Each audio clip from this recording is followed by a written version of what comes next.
Bienvenue dans la chaîne YouTube de Christopher Bayoli. Aujourd'hui, nous allons parler de la configuration organisationnelle selon Henri Metzberg.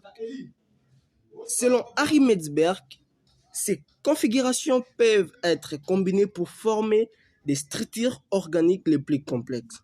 Pour info, nous avons deux sortes de structures organisationnelles.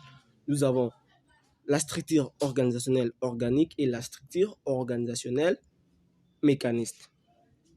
Il souligne que la structure organisationnelle doit être adaptée à l'environnement externe de l'entreprise. Dans cette petite paragraphe, à maintenir que les configurations doivent être combinées pour former les structures organisationnelles les plus complexes. Et les structures organisationnelles doivent être adaptées à l'environnement externe de l'entreprise. Parmi ces configurations, nous pouvons en distinguer 5.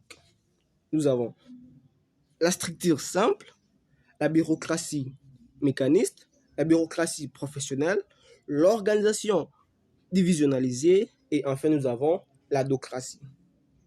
Commençons par les premiers. La structure simple. Dans ces configurations, la communication est informelle et les décisions sont prises par les propriétaires et les dirigeants de l'entreprise de manière informelle. Ici, nous voyons que tout est informel. Il y a d'abord la communication qui est informelle et les décisions sont prises par les dirigeants de l'entreprise de manière informelle. Donc, le deuxième, qui est la bureaucratie mécaniste.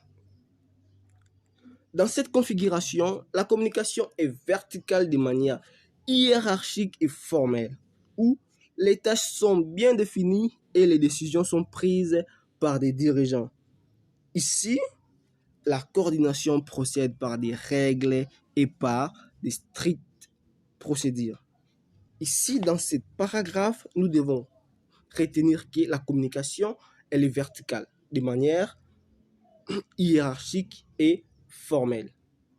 Les tâches sont bien définies, tout travailleur savent quelles sont ses tâches, qu'est-ce qu'il doit faire pour accomplir ces tâches. Et les décisions sont prises par des dirigeants. Et la coordination est de manière réglementaire et suivre des strictes procédures. La bureaucratie professionnalisée.